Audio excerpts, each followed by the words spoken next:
často vám room toury nerobím, ale každopádne toto je jeden z najkrajších hotelov na severe Chorvátska.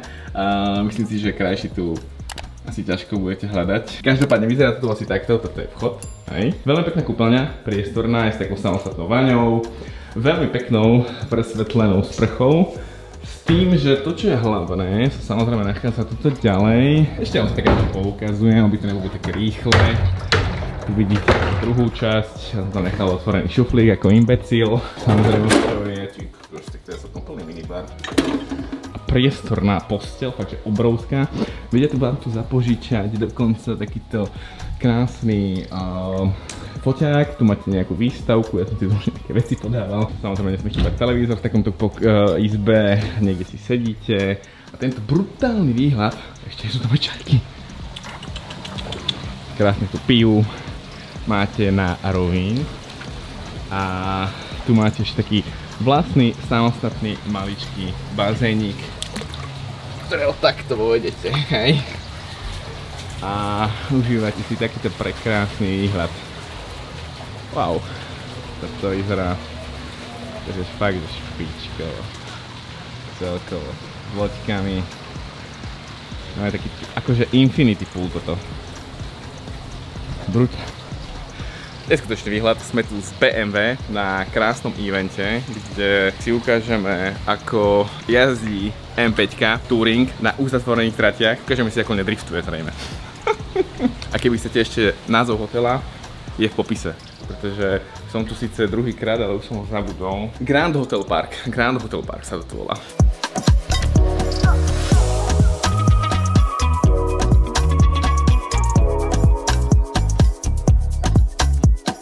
No, sme pred krásnym hotelom v Chorvátsku, kam sme dorazili na 540-ke D-čku zo Slovenska. Musím povedať, že to je... Až mi je ľúto fakt, že niektoré tie autá umierajú, pretože 5.9 bola spotreba. 5.9 bola spotreba na konci v tom aute? 5.9. 6 valec, 670 Nm, 303 koní, vynikajúce jazdenie, priemerka okolo, dobre, do 150 sme jazdili cca. Tým, že dnes sa očakáva v tomto krásnom hoteli odchod na týchto sedmičkách. Nie je to úplne najnovší model. Minulý rok sme tu konkrétne jazdili napríklad M70, čo bola vtedy absolútna novinka. A v zásade sme si ju tu celkom užili. Dnes to bude jazda opäť na týchto autách, plus s XM-kom. Okrem toho, najväčšia špecifikácia, alebo úplne nechápam, ako to spravili, zatvoria tú diaľnicu na 30 km v polovici mája, preto, aby sme si, neviem si to sám predstaviť, ako to bude vyzerať, vyskúšali nejakú jazdu asi v týchto autách. Typujem, že ono na tých chorvátskych diaľniciach, keď viete, tak môžete ísť aj rýchlejšie, ale viem si predstaviť asi, že prečo to tu zrejme uzavreli. Celkom zaujímavé vyskladané, hlavnou hviezdou bude zajtra jazda s M5-kou. Opäť na uzatvorených chorvátskych cestách, čiže opäť niečo iné, pekné, nové. Po tých rokoch stále, keď tú sedmičku vidím, hoci to už sú takmer 3 roky, si myslím, čo chvíľa by prišiel asi aj nejaký facelift. Táto auto vyzerá nadpriemerne novo a nezostarlo v tom dizajne. Je to fakt, toto je podľa mňa ukážka dizajnu takého nadčasového, ktorý tak dozreje vo vás. Teraz, keď vidím fakt, že v peknom konfigu tú sedmičku, tak vyzerá, že neskutočne majestátne. Obrovský. A na tie rozdielne svetlá a čokoľvek ostatné som si veľmi zvykol. Tu sú individuál farby fialovej, matnej, zelená, takýto bikolory. Sám som mal sedmičku na svojej svadbe, neľutujem, 760, takú fialovo-bielu náloženku, ktorá sa potom na Slovensku predala a veľmi dobre spomienky na to auto. Úžasné a hlavne, čo cením, výborne spracované.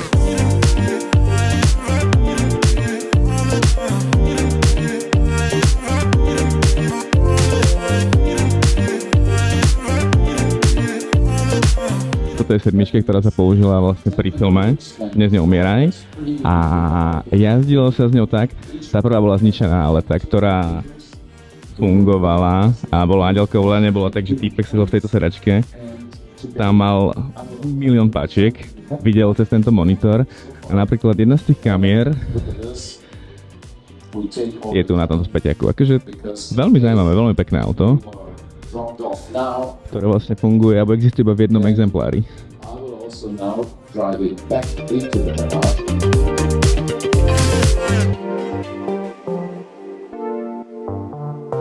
Ak niekedy uvidíte na sedmičke takúto zaujímavú dvojicu senzorov, tak najpravdepodobnejšie pochádza z Nemecka, pretože vďaka tomuto vie jazdiť do 60 úplne bez toho, aby ste museli držať volant.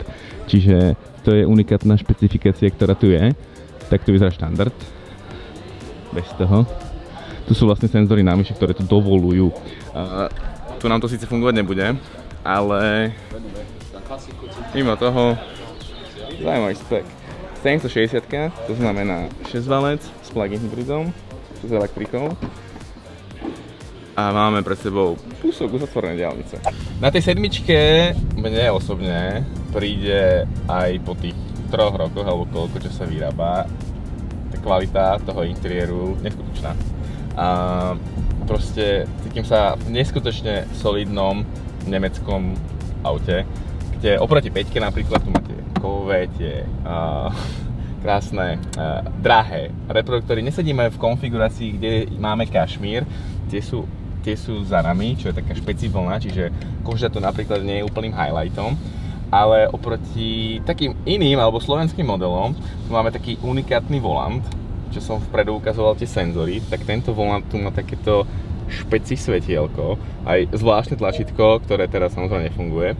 Volá sa ten asistent, že Personal Pilot, kde v Nemecku toto auto môže legislatívne jazdiť bez toho, aby ste sa držali volantu a funguje to do 60-ky na nejakých vybraných úsekoch, ale reálne tam v podstate nemusíte šoferovať a vtedy preberá v podstate moc za vaše auto BMW, čo je úplne iná kapitola ako u nás a pomaly toto je taký prvé reálne auto, ktoré môže šoferovať na európskych cestách bez zásahu do volantu, ktoré ja teda môže šoferovať samostatne bez nejakého môjho zásahu do volantu v Európe, ktorý ja šoferujem, čo je akože taký malý unikátnik, hoci vyzerá úplne obyčajne ako štandardná 7, ale proste štandardná 7 to tak ťažko hovorí.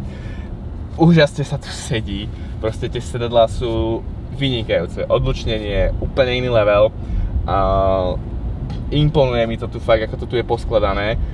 Veľmi komfortne urobené auto, to sa s tou predchádzajúcou sedmičkou ťažko porovnáva. Jediný mínus, áno, narástlo trošku hmotnosť určite, čo možno menej ľudí zaujíma, ale druhý mínus môže byť pre niektorých to, že to, čo tu viete najväčšie mať, je z toho 12 válcu, ktorý tam bol a mal cez 600 koní kúsoček, tak tu máme maximálne 6 válec, ktorý má s tým elektrickým motorom, ktorý tu je a pluginom, ktorý mi tu ukazuje teraz dojazd 58 km, 570 koní, cez 570 koní, 800 Nm, v takom booste to môže mať cca tú 1000.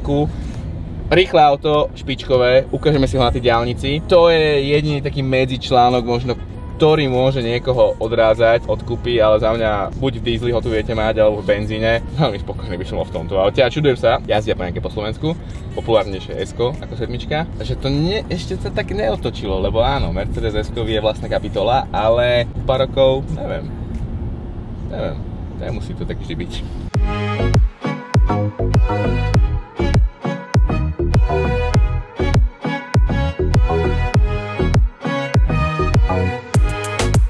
Zatvorená diaľnica úprimne moc nevyšla, ale aj tak sme na nejakých úsekoch tam niečo cez 200 dali. Teraz pôjdeme na aute, ktoré som, povedzme, ešte nešoferoval, teda šoferoval u nás v garáži. Okrem obyčajných zemiek, je tu aj Labor LED, čo je vlastne nadstavba tej štandardnej edície, ktorá má cez 700 koní. A rovnako je stále V8, plug-in hybridná, veľmi tvrdá si myslím.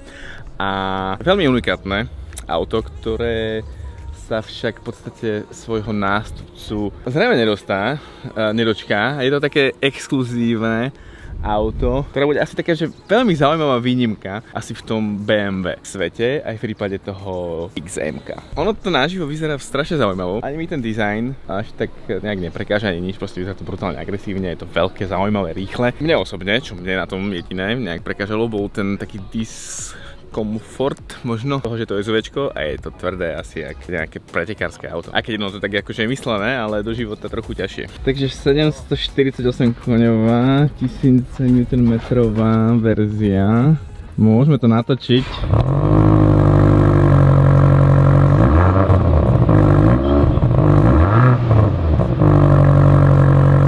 No dobre priatelia, sedíme v najvýkonnejšom, myslím, že BMW v súčasnosti, 748 koní, launch control. Akože chvíľu trvalo, keď sa to tak zahrablo, kilo, malo to byť za 3,8 sekundy, celkom taký zaujímavý zvuk, ale je počuť do interiéru, že je ešte taký prifarbený. Ostré je to XM-ko, akože asi viac než dosť, celkom to kope. Ale musím si povedať, že myslím si, že ja si ho pamätám trochu tvrdšie. Asi myslím si, že trochu niečo robili s nastavením toho podvozku, pretože podľa mňa je to také príjemnejšie, ako to bolo, lebo to bolo vyslovene tak, že to veľmi, veľmi drncalo a teraz je to také, že áno, tvrdé, ale nie až tak, akože ten label red, táto špecifická edícia, ktorá je obohatená navyše 100 koňmi a takými špeci prvkami, že tu máte nejaké červené veci navyše. Respektíve sú tu niektoré špecifické doplnky, ktoré sú iba v tejto verzii, tak sú celkom príjemné. Ale akože tá odozva na ten plyn, akože tá prevodovka nie je pomalá, len z tej jednotky akože pomalá to skôr kopol. Nemalo to auto úplne, že najšťastnejší vstup na trh, aj keď na začiatku sa začalo objavovať a tak ďalej, ale aktuálne sa nepredáva až tak dobre. BMWčko chcelo taký nejaký kult ako okolo toho Gčka, povedzme je, že Gčko si niekto nekupuje, že by s tým chodil do terénu a aj tak za to ľudia vysielia 250 000. Toto je vyslovene, že zase taký tiež trošku kontrast, že športové SUV, vyslovene, že veľmi športové SUV, ktoré vyvíjala v podstate M-ková divízia po vlastnej osi. Po M1 to bolo v podstate druhé auto, do ktorého si to takto mali zatiahnuť samostatne a venovať sa tomu, čo je celkom unikát. Aj veľa ľudí bolo prekvapené, že to je SUVčko, tak dnešný svet v podstate kupuje povedzme, že viac menej také multifunkčné väčšie auta, čím väčšie, tým lepšie. Určite to nie je najlepšie BMW, ktoré som podľa mňa šoferoval, ale akože má to niečo do seba. Treba vždy robiť taký ultimátny test aj McDriveu. A hoci sme krásny obed mali v Micheline, tak potreboval som sa ešte posilniť, lebo to bolo také degustačné menu. Ale máme degustačné menu aj odtiaľto. By som to akože často jedával, ale není iná možnosť a v zahraničí je to taká rana na istotu a najrýchlejšia. Mne tu chýba tá panoráma, ale to tu není aj kvôli tomu, že vlastne tá auto má kvôli tomu spevnenejšiu karosériu a tak ďalej. Máte tu vlastne takú podsvietenú 3D vec. Vzadu brutálne veľa miesta, nejaké nabíjacie káble. Náš dojazd je aktuálne stále 70 km, napriek tomu, že sme išli.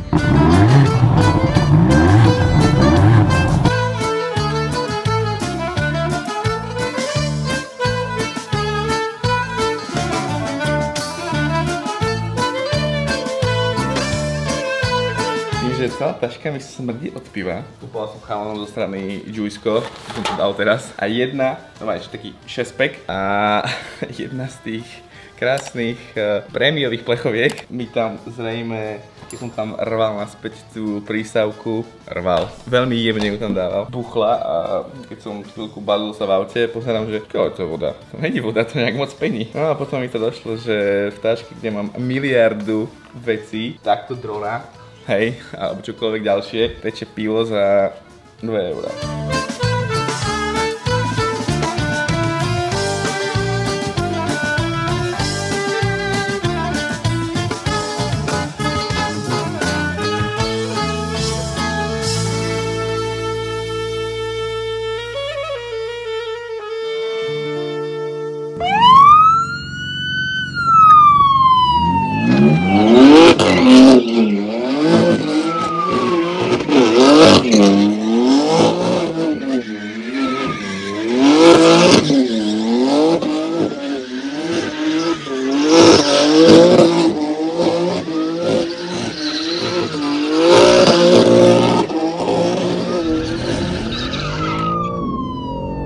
Dobre, aktuálne sedíme v M4 CS, čo je asi najostrejšia 5-čková mašina, čo BMWčko robí, 550 koní, stále tu je v podstate štvorkola, keďže možnosť toho vypínateľného X-drive na zadok, respektíve predok, ľahčená, ďahajúca a v zásade v príjemnom prostredí chorvátskych okresiek si viete vyskúšať to, že keď si trochu necháme autičko pred nami ujsť, v tomto prípade ja si podradím si do dvoječky, skúsime si trochu pridať. Strašne pekúče. To je úplne iné vozenie ako v M5, oveľa ostrejšie brzdy, oveľa ostrejšia prevodovka, strašne čitateľné auto, krásne to drží.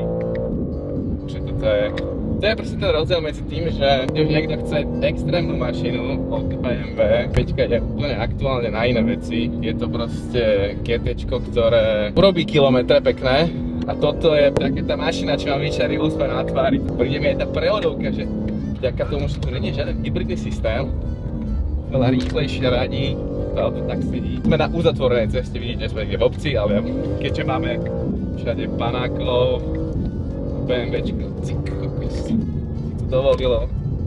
To je neuveriteľné, také čitateľné, detektívne auto. To ide jak po klaniciach.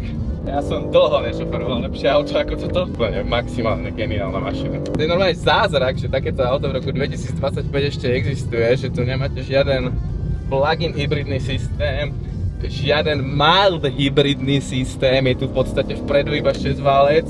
To v podstate naladený na 550 koní.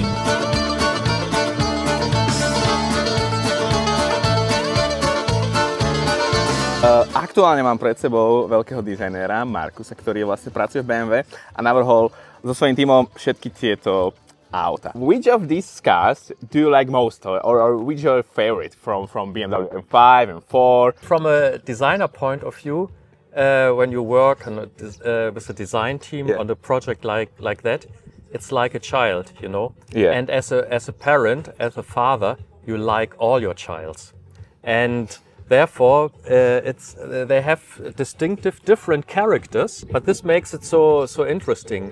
So, for example, I love the M5 very much because it has this M power, but it also has a certain capability, and it's very good for traveling. And design-wise, we also organize it that it.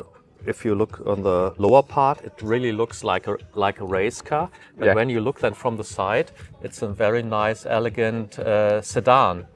And the convertible, it's a perfect car for leisure time. You have all that performance, but then you have the experience of driving open air and feel your environment a bit closer. And here it's on the M4, it's really the expression of speed and power. When you see all the lines we have organized longitudinal, so to give the car a certain flow, but we are also working with muscular shapes, you know, representing power. There are also soft areas on the car as well, and a CS, I think this is then really hardcore high end, but the design also represents what the car stands for, and it goes from the little winglets, details for better downforce, up to the two-tone painted bonnet, where you can see the CFK, the carbon fiber underneath.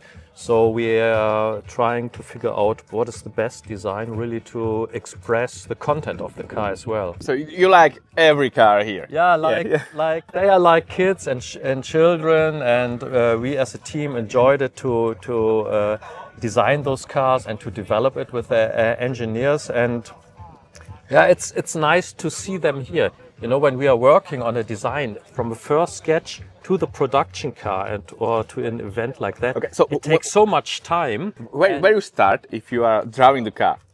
Where is the starting point? Wheels? Or? First of all, we are trying to really to figure out what is the character of a car, like that. And the M3 in our program and M4, these are the hero cars. So this is the really core of the BMW brand.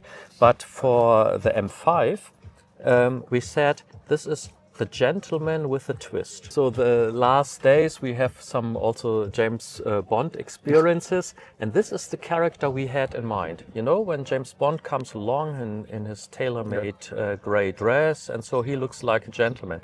But then, in the end of the movie, he looks a bit damaged, and you can see he's a gentleman with a twist, a certain kind of other capability and extra power he has. And this is what that car has. It comes along with a tailor-made dress, but underneath it's race car. One of the first BMW you designed, it was like E30.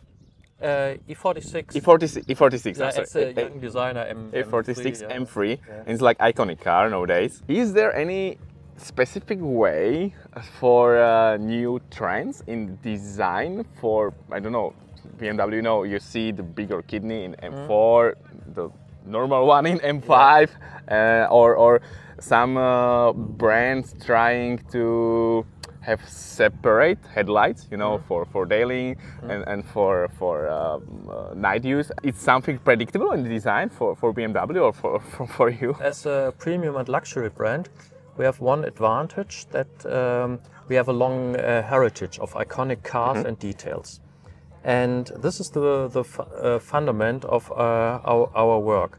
And but nevertheless, we are trying then to create modern but also timeless designs and combining this with latest technology. So in the interior you have a lot of connectivity, entertainment and so on. And on the exterior you find a lot of sensors, radars, LiDARs and all that stuff what you need for a modern car to be integrated. But nevertheless it's the combination of a modern but timeless, graceful, elegant design sometimes, and top-notch technology. And for M cars it's really the expression what M is all about. It's really power, sometimes sheer power, but in a very refined way. And I think this is also what you practice the other days right now. And this is what we want to express with our designs. And what you can see here, what we enjoy, our brand is colorful. And because maybe a reason due to that is that also BMW Individual belongs to BMW M. And our customers, they really love to have tailor-made cars. They're very personal and only made for them. So, and do you have some, if you are designing a new car, do you have some favorite part of the car for design, you know, like if you like headlights or hood or roof or fenders? So most of the BMW M cars, they are basing on BMW production cars. But the XM is really a standalone. This only exists as an M model only. And when we do a model completely, we are starting with the proportions. So this is the basic for everything, the proportions. So the wheels at the very corners of the car, wheel size, bonnet length, and then the proportion between the height of the door and the greenhouse of the glass. And all that we have to bring into a balance. And then it really comes to nice surfacing, what we are calling the sections, the curves, that you can express power, but also precision. And then it comes to details, what you mentioned, these iconic details. Then the icon of BMW is the kidney.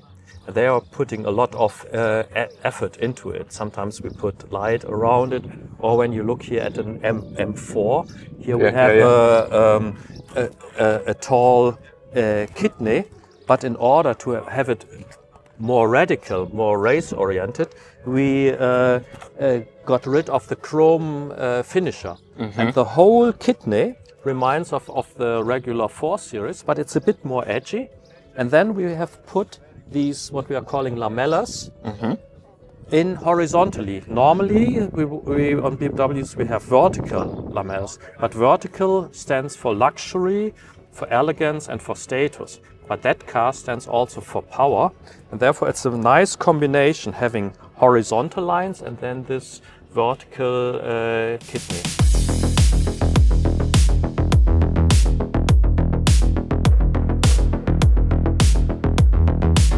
Čo ma mrzí jedna vec, alebo taký ten rozdiel medzi tým, keď sadnem, aj keď by v tom nemal byť rozdiel, do novinárskeho kusu a do iného kusu. Predtým v tom podľa mňa rozdiely boli. BMWčko dáva, si myslím, všeobecne asi viac koní do tých aut, ako píše, lebo už som dnes počul od viacerých, alebo dnes som počul viackrát, že vrzga sedačka M5, čo môže byť iba nejaký, že zlá séria, alebo čokoľvek, ale môže to byť možno problém pre niekoho. Neviem, možno dosť vychytajú, lebo tie prvé kusy tých aut vždy sú také, no líznuté proste, že nie úplne ideál. Alebo nie, že úplne ideál. No proste učí sa ten výrobca aj s tými dodávateľmi to dať nejako dokopy. Dajme si najotvornejší režim, ktorý nám tu povolia. Nechcú, aby sme vypínali ani tú športovú stabilizáciu, čo chápem. M5 Touring je aktuálne auto, ktoré by som chcel.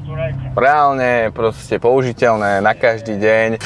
V takejto výbave mi v tom aute nič nechýbalo. Je to komfortné, je to rýchle.